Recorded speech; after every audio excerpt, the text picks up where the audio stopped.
tobacco smell and morning sun, a new world?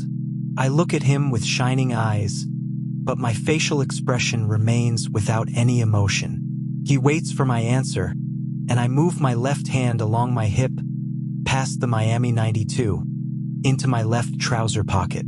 Every single movement of mine is watched by him. A step towards him, a frown, a look at him. He looks at me as if he were in love.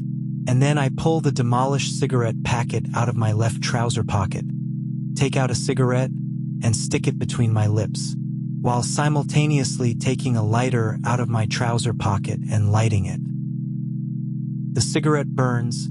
I take a drag with the cigarette in my right hand. I move around him in a semicircle. Then I step back and lean against the back of the long white couch. It has changed, more than I could ever imagine. Tell me more, because I'm staying here today. Dex's joy can be read on his face. He can barely hold it back.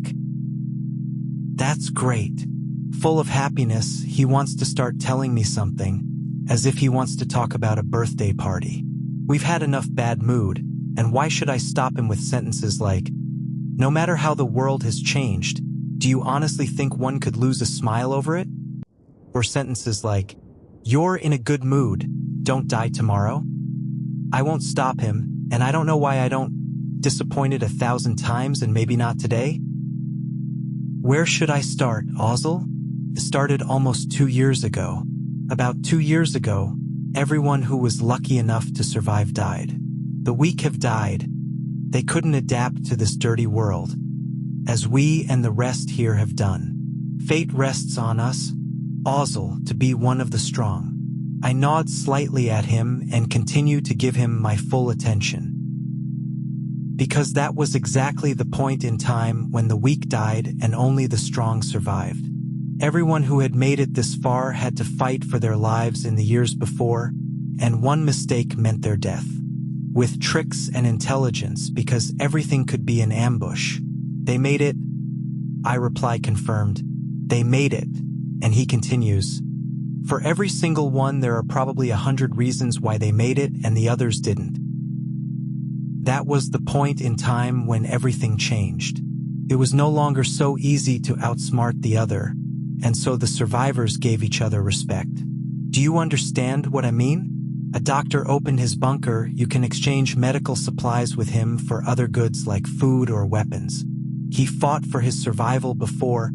He knows how the world turns, and the one who exchanges his things with him knows it too.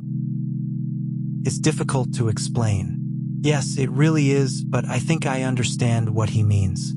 I tear off the cap of my cigarette packet and ash into it, letting his sentences run through my head and just keep smoking. He continues to talk, but I only hear his voice in the background. I understand what he wants to tell me, but I am still sorting everything out in my head myself. People with a strong survival instinct have survived, and they cannot easily fool each other. They know that too, so they stop it, and it seems like structure is slowly coming into it.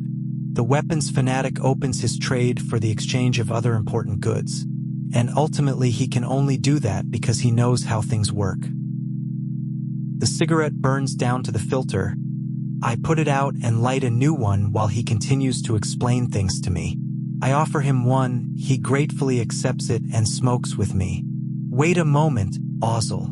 He stands up, goes to the only door in the room, and disappears for a moment.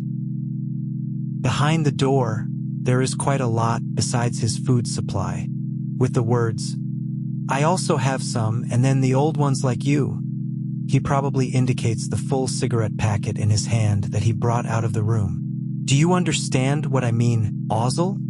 Yes, I understand. Only we, the strong, can build a new world? Exactly right. That's what I meant.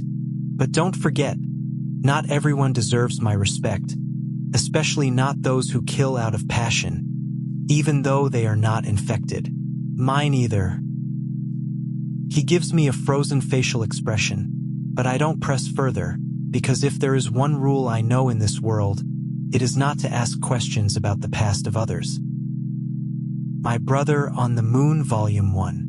Continue tomorrow in the series. Full book on Amazon now.